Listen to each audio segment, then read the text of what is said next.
नमस्कार, मैं हूं सुधीर चौधरी और आप देख रहे हैं डिकोड विद सुधीर। आइए जानते हैं देश दुनिया की तमाम बड़ी खबरों को सिर्फ 5 मिनट में। लेकिन इससे पहले आप कहां से न्यूज़ देख रहे हैं हमें कमेंट में बताना बिल्कुल ना भूले, और आपने इस वीडियो को लाइक नहीं किया है तो लाइक कर दें और चैनल को सब्सक्राइब कर लें। बिहार में नई सरकार के सामने शिक्षा, रोजगार और महिला सशक्तिकरण जैसे चुनावी वादों को पूरा करने की चुनौती है। सरकार को 1 करोड़ नौकरियों का वादा निभाना है और पलायन को रोकना है। शिक्षा में सुधार और कानून व्यवस्था को मजबूत करना भी महत्वपूर्ण है। अगले 5 साल आसान नहीं होने वाले। बिहार की राजनीति में इन दिनों काफी गहमागहमी है और नई सरकार के गठन की प्रक्रिया तेज हो गई है। पार्टियां लगातार बैठक कर रही हैं। एनडीए गठबंधन जहां मंत्रिमंडल के बंटवारे और डिप्टी सीएम के नाम पर माथापच्ची कर रहा है, वहीं महागठबंधन में हार को लेकर मंथन जारी है। दूसरी तरफ लालू परिवार में फूट से सियासत गरमाई हुई है।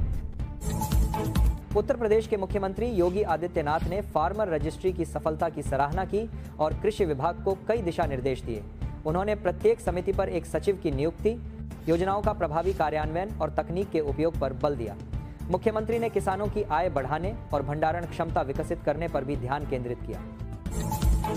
जनसुराज के फाउंडर प्रशांत किशोर ने बिहार के मुख्यमंत्री नीतीश कुमार की प्रशंसा की, लेकिन भ्रष्ट नेताओं को फिर से मंत्री बनाने पर अदालत जाने की चेतावनी भी दी।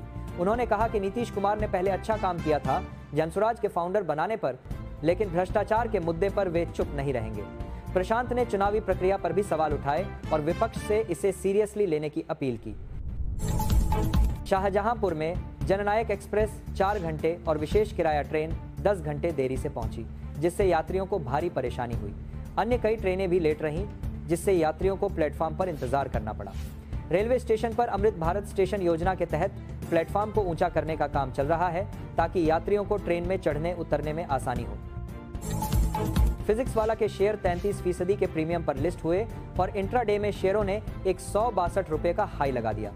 ऐसे में इश्यू प्राइस से निवेशकों को 50% का मुनाफा हो गया है। 6 लिस्टिंग के बाद निवेशकों के मन में सवाल है कि क्या लिस्टिंग गेन लेकर शेयर बेच देना चाहिए या लंबी अवधि के लिए होल्ड करना चाहिए। एक्सपर्ट ने इस पर जवाब दिया है। भारत में एक आवश्यक दस्तावेज है और इसमें मोबाइल नंबर अपडेट रखना महत्वपूर्ण है। यूआईडीएआई ने इंडिया पोस्ट पेमेंट्स बैंक के साथ मिलकर इस प्रक्रिया को आसान बना दिया है। अब बिना किसी दस्तावेज के केवल बायोमेट्रिक फिंगरप्रिंट से पोस्ट ऑफिस में जाकर मोबाइल नंबर अपडेट किया जा सकता है। यह सुविधा शुल्क के साथ उपलब्ध है और आधार से जुड़े कार्यों को सुचारू रूप से करने के लिए मोबाइल नंबर अपडेट रखना आवश्यक है। हापुड़ में एआरटीओ विभाग ने नियमों का उल्लंघन करने वाले वाहनों के खिलाफ अभियान चलाया। इस दौरान बिना फिटनेस के चल रहे 2 स्कूली वाहनों समेत 19 वाहनों पर कार्रवाई की गई। अधिकारियों ने high security registration plate, HSRP न होने या गलत नंबर प्लेट लगे होने के कारण कई वाहनों का चालान किया।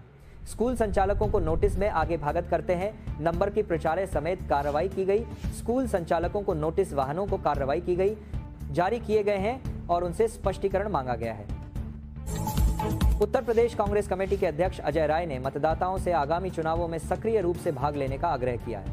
उन्होंने कहा कि प्रत्येक वोट लोकतंत्र को सशक्त करने में महत्वपूर्ण है और मतदाताओं को अपने मताधिकार का प्रयोग करना चाहिए। आपसे कार एग्जाम्पल आर्थिक बार।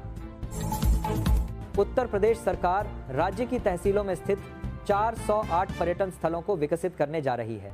पर्यटन विभाग ने क्षेत्रीय अधिकारियों को कार्य योजना बनाने के निर्देश दिए हैं। इन स्थलों पर सूचना बोर्ड, शौचालय, सड़क और पेयजल जैसी सुविधाएं उपलब्ध कराई जाएंगी। सरकार प्रत्येक तहसील में एक पर्यटन स्थल विकसित करने की योजना बना रही है।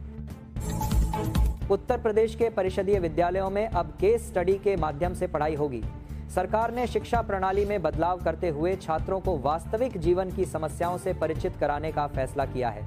हर महीने के तीसरे शनिवार को बैगलेस पढ़ाके कार में बात कर दिया गया है, जो केस स्टडी के बातराने के कारकार में समस्याओं में दिवस मनाया जाएगा, जिसमें छात्र बिना बैग के विद्यालय आकर विभिन्न गतिविधियों में हिस्सा लेंगे।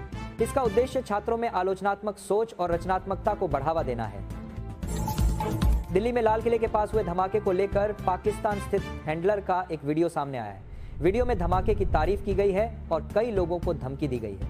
रामेश्वरम कैफे विस्फोट के हैंडलर ने कहा कि हमले का निशाना मुसलमान नहीं थे। एजेंसियों ने डार्क वेब से यह वीडियो बरामद किया है, जिसमें उस्ताद फरहतुल्लाह गौरी की आवाज है।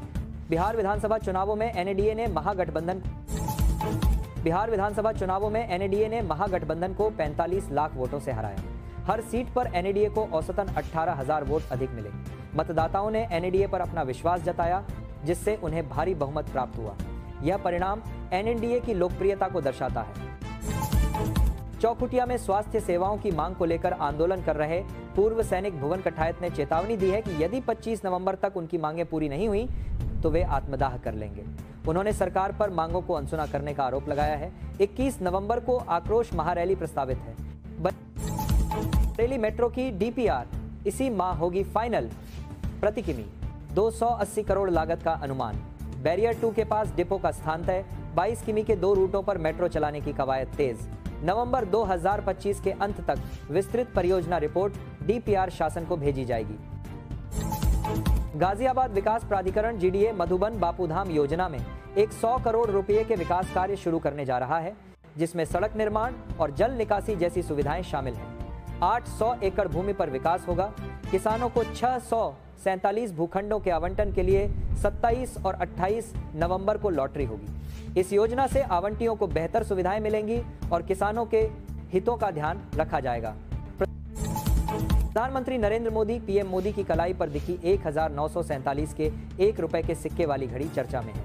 जयपुर वॉच कंपनी की रोमन बाग नामक इस घड़ी में 1947 का असली सिक्का लगा है, जो भारत की आजादी का प्रतीक है।